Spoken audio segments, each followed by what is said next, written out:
Good evening. Thanks for joining us. Help is on the way for firefighters battling the more than a dozen out-of-control wildfires burning in northern Saskatchewan. The Federal Minister of Emergency Management and Community Resilience answered a request late yesterday afternoon from the provincial government for federal assistance. Helicopters and up to 300 out-of-province firefighters have been requested, as well as sprinklers, hoses, and water haulers. Nearly 24 have already landed, with the rest expected by Saturday. Provincial government officials and politicians previously refused asking for federal aid for weeks, saying Ottawa did not have what Saskatchewan needed. In an update this afternoon, the Saskatchewan Public Safety Agency says for weeks the fires were too intense and they did not want to bring in more firefighters just to put them in danger. There's never been not a requirement or a need to use the federal assistance. It really is around right resources at the right time.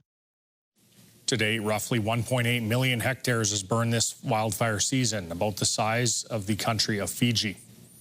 Saskatoon and Regina are experiencing the smokiest wildfire season on record. Environment Canada says Saskatoon has already recorded 183 hours of smoke this year, the highest number at this point in a wildfire season. That's up from 135 smoke hours at this time last year and 164 hours in 2023. It says Regina is also setting new records, with 185 smoke hours recorded so far this year. With wildfire season still ongoing, the smoke hours are expected to keep climbing. Although for the next couple of days we're expecting some relief, some winds more so from the south to keep that smoke further north in the province, it's still a risk as we head through the rest of the summer. We have had very dry conditions in the region. Smoke hours are calculated when visibility is reduced to below 9 kilometers due to smoke. Records date back to 1953. A proposed lawsuit against the Saskatchewan government over its wildfire response is not moving forward. A Saskatoon law firm that's been considering legal action now says it's dropping the case. Earlier this month, Presido LLP announced it was exploring a possible negligence claim, alleging the province may have failed in its duty to act with urgency to protect people and property. But now the firm confirmed it will not be pursuing the class action, citing concerns over the complexity and length of the legal process, which it says could take decades.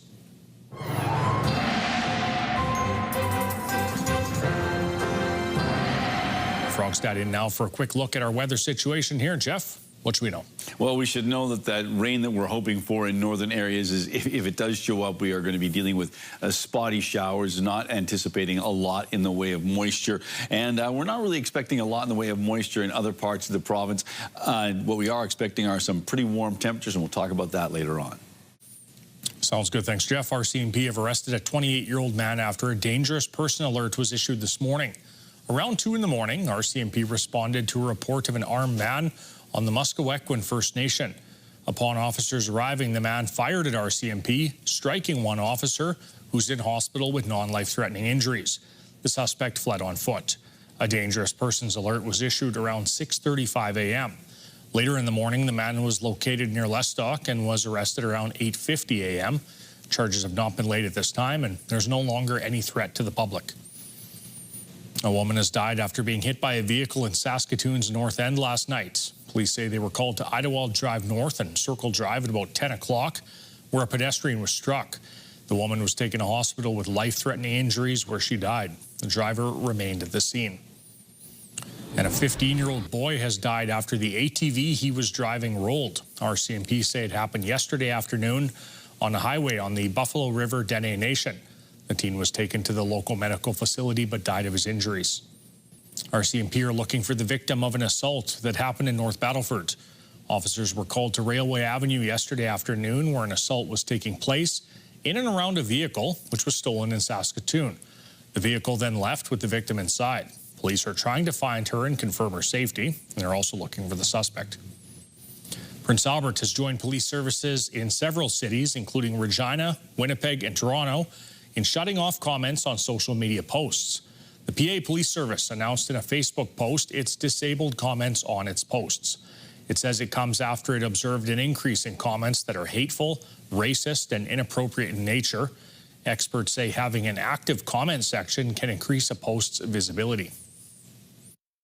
It can help increase the engagement of a post. So the more comments a post tends to get, the more the post gets distributed throughout social media. The service says private messages over social media sites are still available.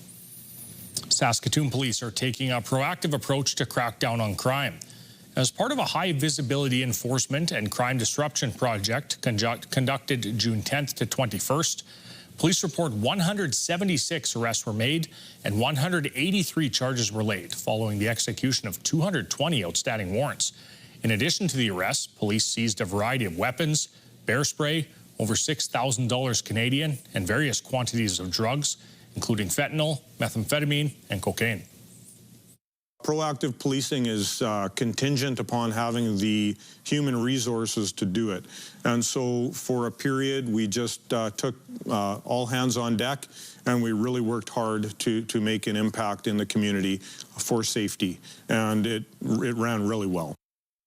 According to Stats Canada's annual crime severity index rate, Saskatoon is improving its ranking with a 9% decrease in its rate in 2024. Among major cities with populations of 100,000 people or more, Saskatoon is tied for 7th on the crime severity index with a rate of 106.7.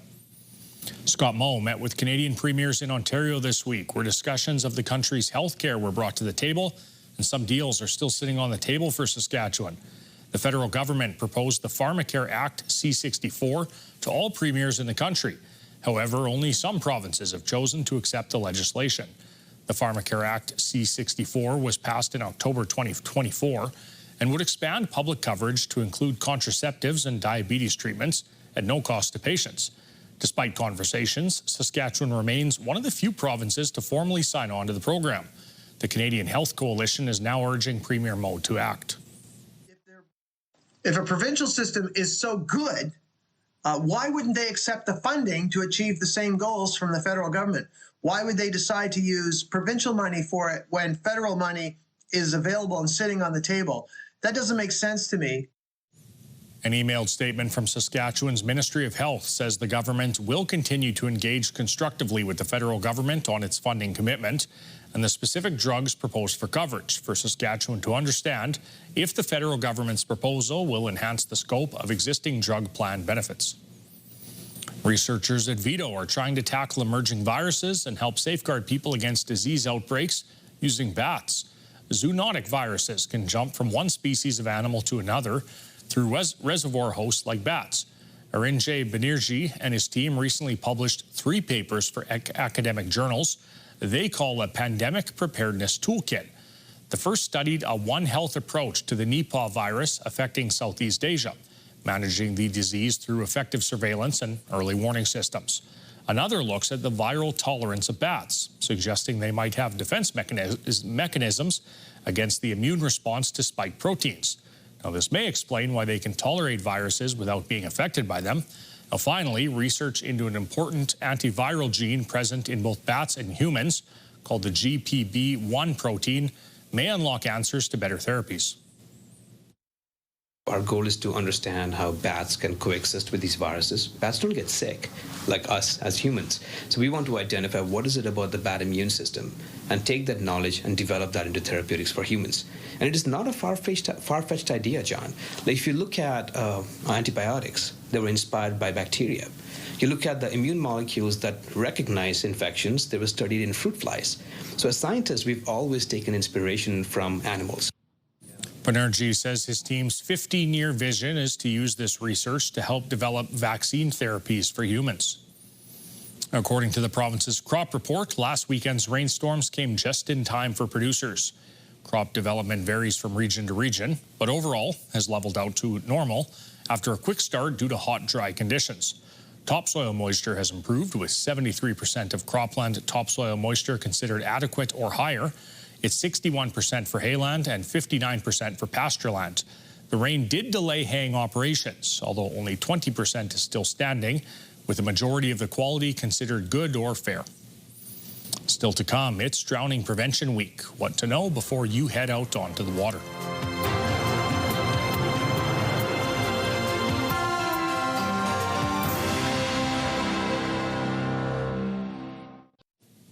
Welcome back. It's Drowning Prevention Week, so we sent Jasmine Pelche out to get some important advice to keep in mind this summer. Janelle, would you be able to explain what Drowning Prevention Week is? So National Drowning Prevention Week is the Life Saving Society's annual flagship water safety public education campaign. So within the Life Saving Society, our mission is to prevent drowning and reduce water-related injuries. So we essentially try and promote that as much as we can this week. Why is Drowning Prevention Week important? So a lot of people within our province and within our country are not recognizing or realizing what the specific hazards are within the water, whether it's open water or within their own bodies of water, like their backyard swimming pools. And due to the amount of water that we have within Canada, we are still seeing large statistics of people who are drowning. So we just want to get out there that no one is immune to drowning. Why is Drowning Prevention Week held during the summer? So National Drowning Prevention Week is held the third week of July every single year. Statistically, it's found that the most people who are drowning within everywhere in the country, it's happening on the third week of July. So because of that, we have decided that we are going to run it every single year during this time to sort of promote it and ensure that this is not happening as we go along in the years. What are some safety tips to help people stay safe around water, whether it's a lake or a swimming pool? So lots of the reasons why people are drowning is because they're not supervising their kids. So making sure that you're watching their kids while they're in the water, as well as just simple things like making sure that you can touch the bottom when you're out in open water. It doesn't matter if there's boys out in the lake. Making sure that you can still touch the bottom is really important.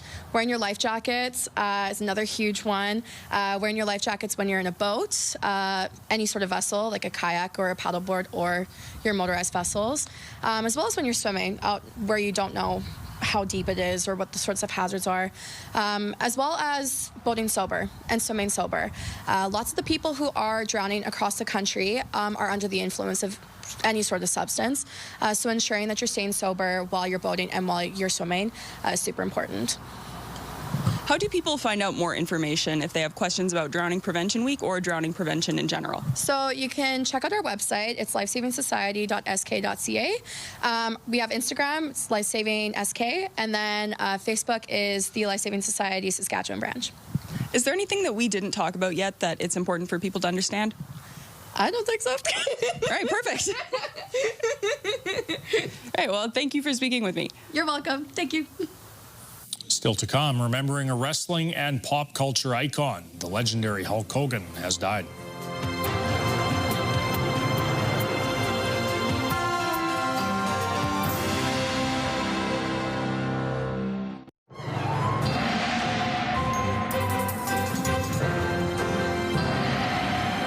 Jeff Rogstad back in now for a full look at our weather forecast here. Jeff, what do you want to talk about? Well, I want to talk about rain, and the importance of, where we need it and what we need. And right now, there is some rain coming into some parts of the north, but it's not a lot. Unfortunately, that's sort of the situation we find ourselves in.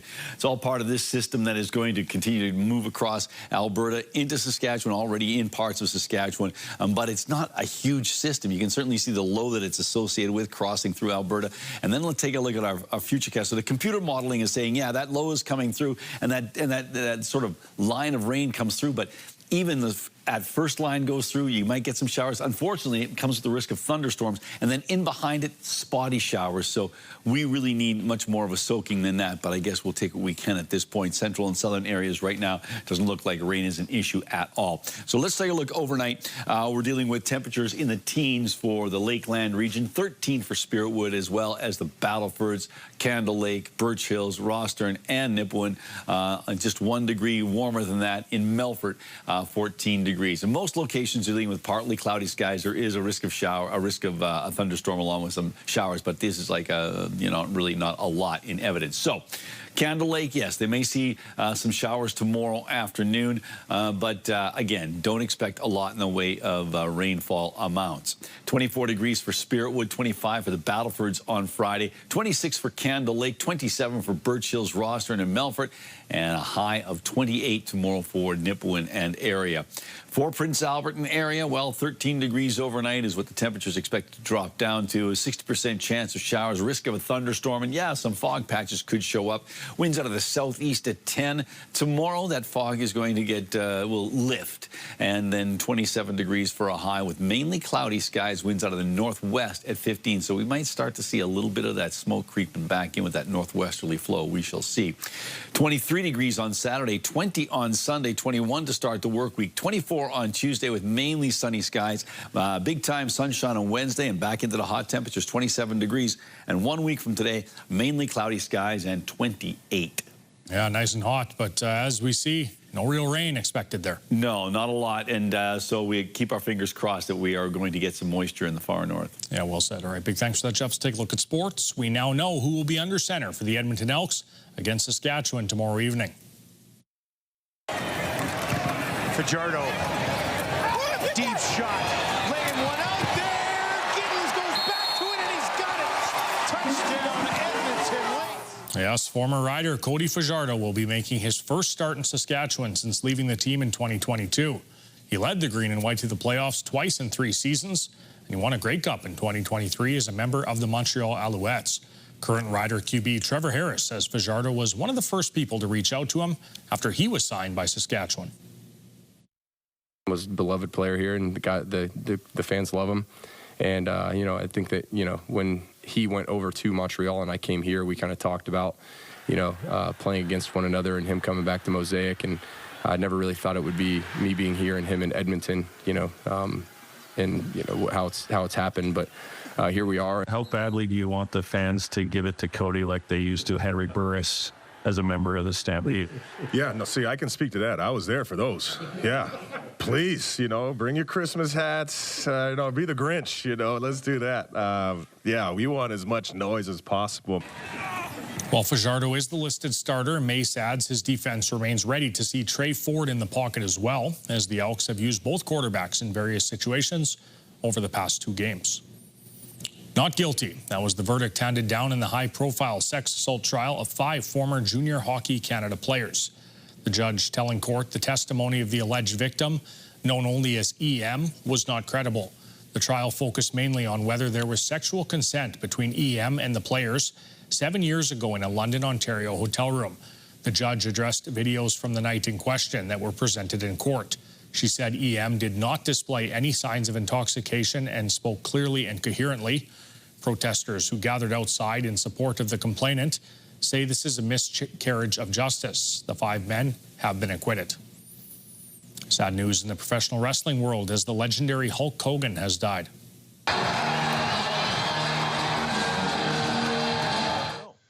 Hogan, real name Terry Bollea, dominated the pro wrestling scene for almost 4 decades. He was the biggest name in a galaxy of stars during the sport's golden age of the 80s and 90s. And is fondly remembered for his epic battles with superstars like Andre the Giant and King Kong Bundy. Hulkamania extended beyond the ring, with Hogan appearing in Hollywood blockbusters and 3 television series. WWE says it's saddened to learn of Hogan's death, calling him one of pop culture's most recognizable figures. His cause of death was reportedly cardiac arrest. He was 71 years old. Do you have a community event you would like to promote? Or maybe you'd like to draw attention to your organization. Let your local CTV station help you spread the word. Contact us at 306-922-6020 or email panews@ctv.ca. You can appear on CTV Prince Albert's News at 5 and get your message to our viewers.